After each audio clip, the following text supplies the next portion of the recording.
Deus é meritocrata? A que se faz, a que se paga. Dia da caça, dia do caçador. A vida é como um jogo de ping-pong.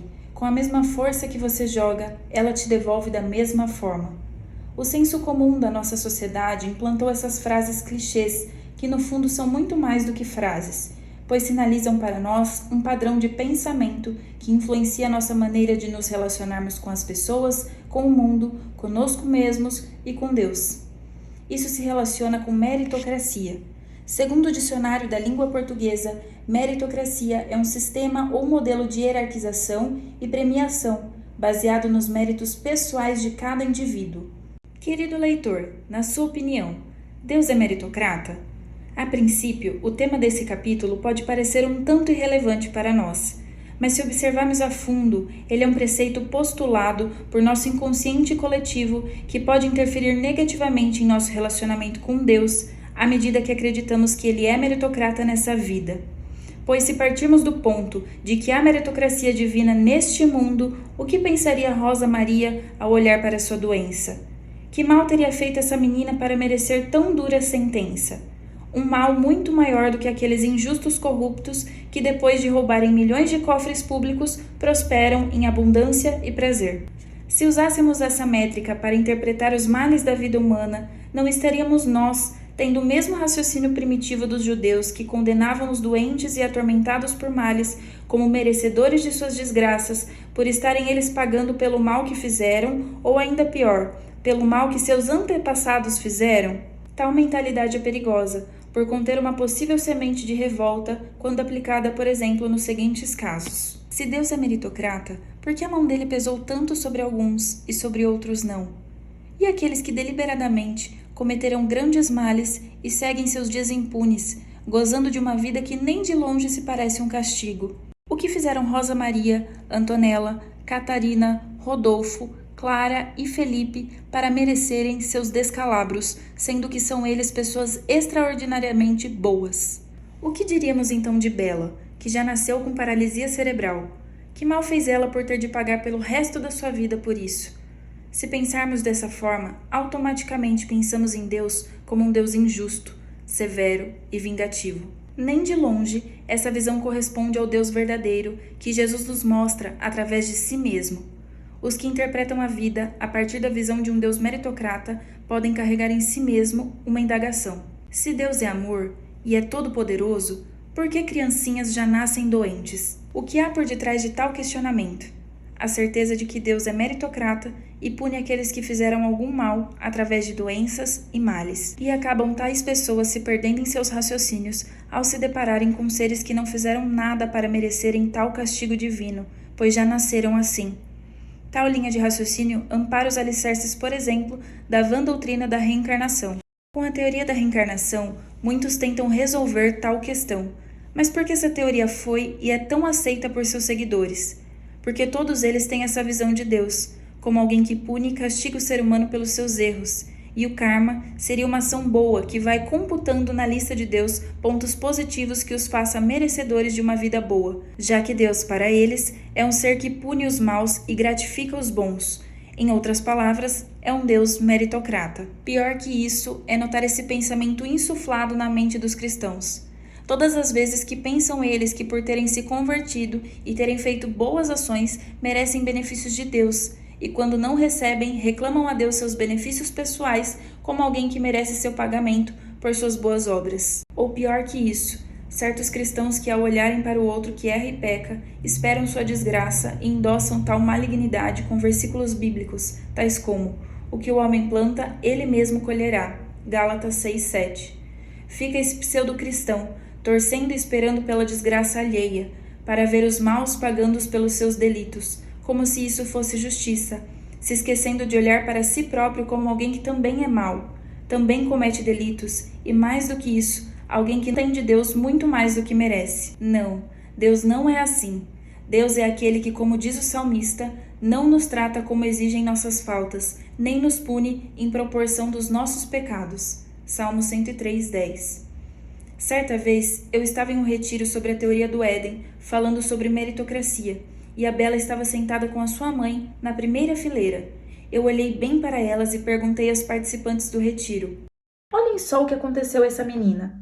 Ela nasceu assim, sem culpa alguma. Pode Deus ser meritocrata? A paralisia cerebral de Bela foi resultado de uma negligência médica. Perguntei a Bela e a sua mãe: Deus é meritocrata? Esse médico está pagando pelo que fez? Elas disseram: não, esse médico está muito bem, vivendo uma vida cheia de prazeres, alegrias, riquezas, luxos e conforto. Constantemente o vemos passando pela rua desfilando feliz e contente em seu carro importado luxuoso. Se Deus fosse meritocrata, estaria Bela a pagar por algo que ela não teve nenhuma culpa e o responsável por tal tragédia vivendo essa vida boa que vive? Um grande cantor de música gospel, Antônio Lázaro Silva, faleceu recentemente vítima do Covid-19. E em seu leito, minutos antes de ser entubado, sabendo ele que muito provavelmente estaria vivendo seus últimos momentos de lucidez antes de sua morte, aproveitou esses últimos minutos de vida para cantar uma belíssima canção evangélica que cita um versículo bíblico. Cantou ele assim, sorrindo em seu leito de morte: Nunca vi um justo sem resposta ou ficar no sofrimento. Fiquei a pensar naquele instante.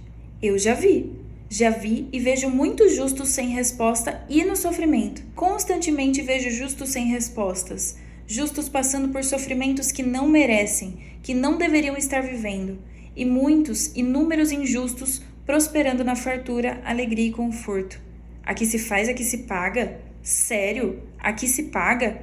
Mas esse médico está pagando? Os corruptos estão pagando? O justo padece sim, e o exemplo irrefutável disso é o relato da vida de todos os santos e santas de Deus, que tiveram suas vidas marcadas por grandes injustiças e sofrimentos ao ponto de chegarem ao extremo da tortura e morte. E sem sombra de dúvidas, a maior de todas as provas disso é o único justo que houve nessa terra, Jesus, que foi terrivelmente pregado na cruz e morto injustamente, provando que o justo padece sim, e que nessa vida, nesse mundo, Deus não age com meritocracia. Bom, poderíamos então concluir tão somente isso: Deus não é meritocrata, não é mesmo? Mas o que faríamos então com esses versículos bíblicos? Romanos 2,6: Deus retribuirá a cada um segundo o seu procedimento. Jó 34,11: Ora, Deus retribui ao homem de acordo com o que este faz e lhe dá o que a sua conduta merece. Colossenses 3,23: Tudo o que fizerem, façam de todo o coração, como para o Senhor e não para os homens. Tiago 1,12: Bem-aventurado o varão que sofre a tentação, porque quando for provado, receberá a coroa da vida, a qual o Senhor tem prometido aos que o amam.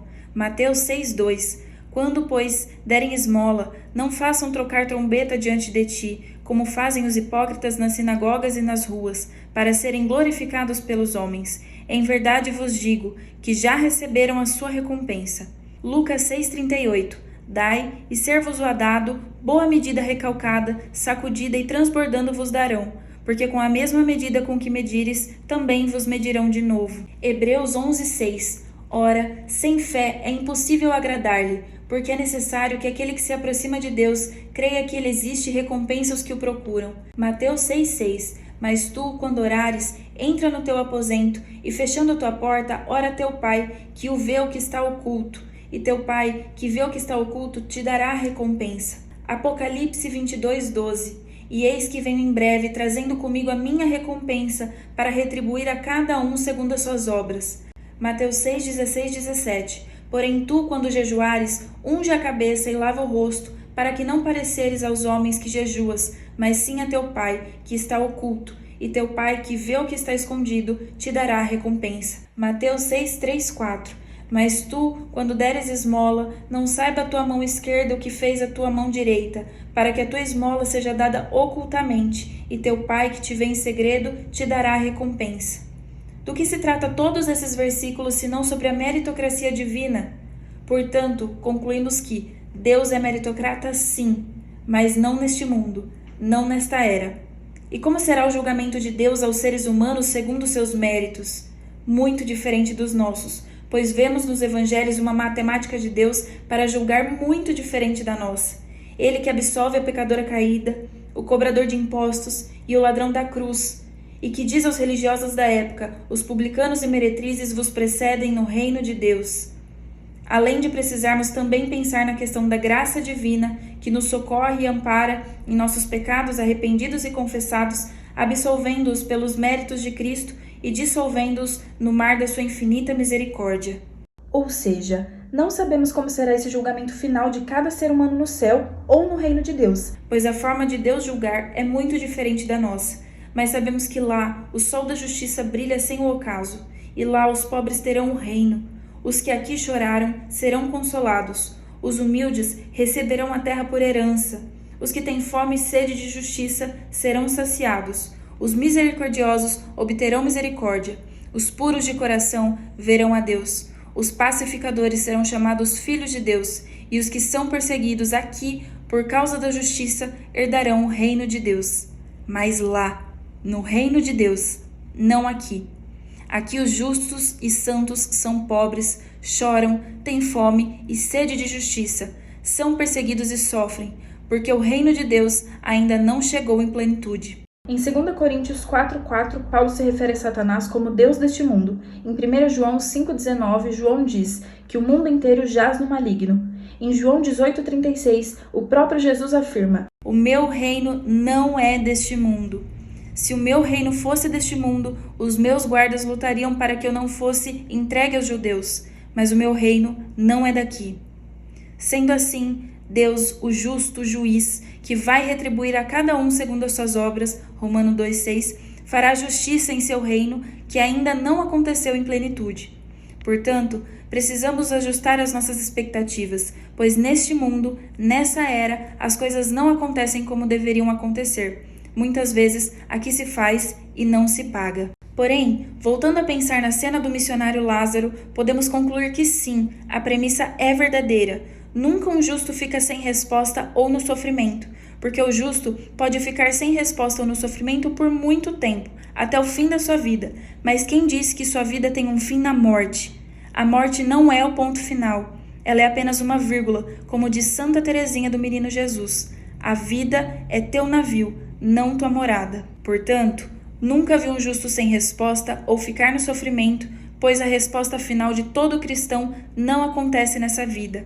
E mesmo que esta vida seja repleta de injustiças e sofrimentos, ela é apenas uma efêmera e abreviada parte daquilo que chamamos de vida. A verdade é que todos nós nascemos para ser felizes. Foi assim que Deus nos fez, na casa da felicidade, no que chamamos de paraíso. Acontece que o paraíso não existe mais aqui, porém, inconscientemente, o buscamos a todo momento. Bom, mas sobre busca de felicidade, isso já é um assunto para o próximo capítulo.